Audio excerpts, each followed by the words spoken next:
Hello and welcome back. I'm Randy Newbert from VoodooFX. Today we're going to be talking about the ET ship. Okay, so we're back here with the ET ship dome. And what we're going to be doing here is I'm getting ready to put all the lighting into the dome itself.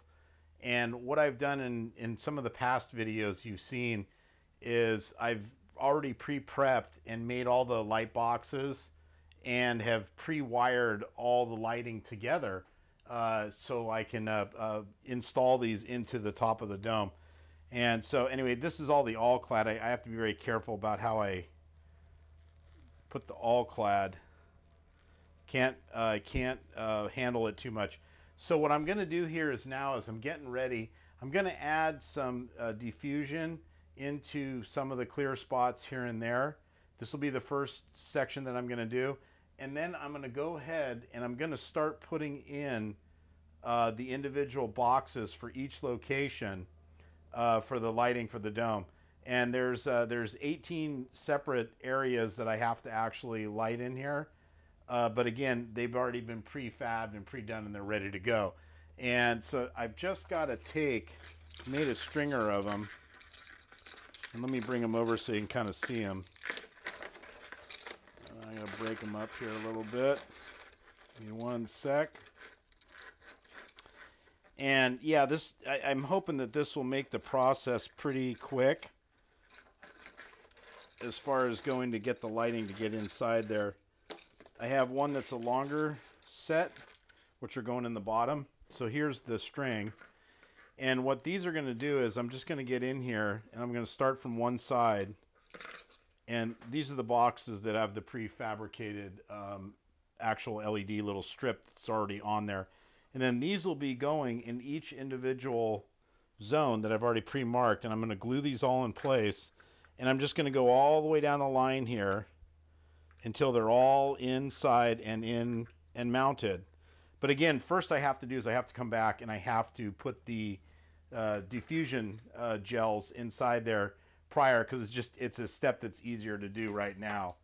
So anyway, so let me jump to the next video, and I'm going to keep moving forward here, and I'll show you on the next round at what it looks like just when I've got them all installed.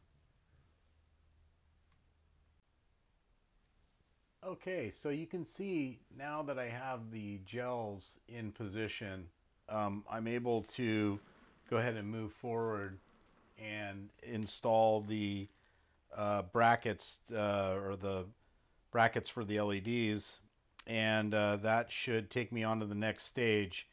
All I'm going to do is I'm going to work the lower side in first, and I'll just be using a little bit of CA around these areas to mount them, and then I'll come back with a little bit of hot glue just to get them to anchor and be in there permanently. And that should do it as far as the gels go. And now I'm moving on to the mounting of the LEDs. Okay, so I'm getting ready to mount the light boxes, and what I've done is I've picked one side. You see this small dot right here at the end of the rim of the dome is basically giving me alignment for the front. And since I'm running mainly the master power, even though it's long enough to go anywhere I want, I'm lining up the first series of the ones where the power is going to be hooked on towards the back side. And then that way I keep the power runs all towards the back, and then I don't get confused. And what you should do is make sure that you've got this area well covered, because if you're using any kind of CA, you don't want it to get anywhere near the all-clad. If it gets on the all-clad, the paint job is basically, that'll do it for the paint work. You'll have to start all over. So what I'm going to do is I'm going to take some small drops, and I'm starting again. I'm probably going to work my way counterclockwise. So what I'm going to do is I'm going to take the first one that I got here. I'm going to put just a very small amount of glue, maybe like 3 or 4 drops per each one. And I'm basically just going to take them in there. And I've already got my preset areas, so I already know where they're supposed to go. And I'm just going to set it in there a little bit. Give it a second or two to tack. Just going to hold on to it. And again, you want to be very careful not to disturb any of the areas or get any glue anywhere around the paint job on the dome. It'll wreck it. So this one's almost set. They stick pretty tight on the inside because I've already pre-scratched it. So it's got some good bite in there. Okay, so that one's mounted, and you can basically see that's where the first one is going to be. And then here again, here's my power lead that's coming out. So I'm keeping all my main power leads to the one side. So I'll work my way around in a counterclockwise motion.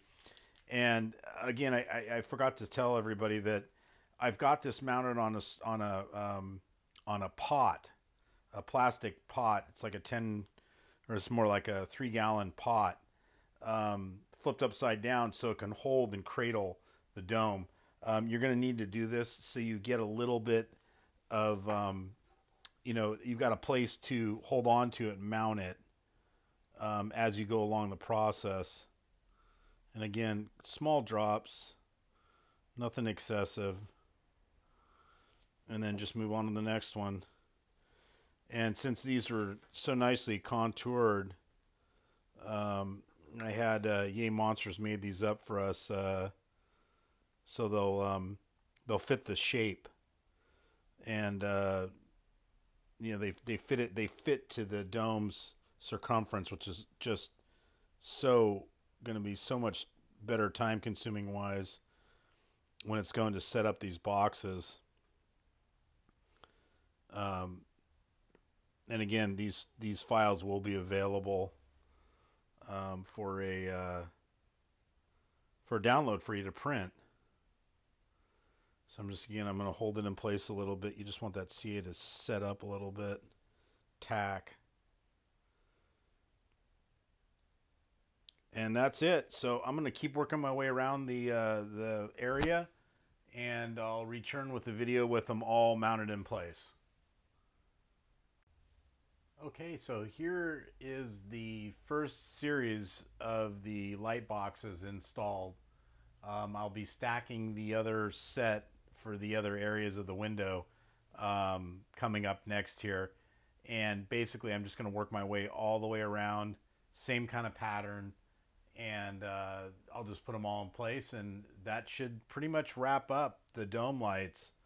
I'll just need to make a few main power connections, test the unit out, and once it's tested, that's it. All I need to do is put on the final piece, which is the tri-ball or the antenna array holder, and that's going to go right through the center hole and come in here and be hooked up to the main power. So let me get the rest of the set in here, and we'll go from there. Okay, so here we go, all finished up. All the boxes are mounted. I'm going to put a little bit of extra hot glue around some of the edges just to make sure that I get a good bond on all these, but these are what you want to look like when it's all done. And they're all mounted in place. I've got the one power connection. I'm going to hook up these two wires and have these also attached to the main ball piece right here. So this is going to get, there's a small amount of cord that's going to come out of here and be attached to this, and then that way this will all be as a self-contained unit, and that should complete most of the lighting. There might be a little bit of touch up here and there with some of the parts, and I definitely still need to go through the weathering stages, but overall this should pretty much wrap up most of the lighting and complete this process. So look for the next video. I should have most of the finished model done at that point, and I'll be posting some video and some images of the fully finished build-up. So until the next video, please subscribe, and thanks for watching. Okay, to wrap this video, this is the ending of the ET dome lighting effect minus putting on the final antenna array holding spot. In this final video, I should be moving on to the next and the final stages of the actual weathering and final lighting stages of the model. Plus, I'll be mounting it on some kind of a base and do a final wrap on all of that. So until the next video, we'll see you then.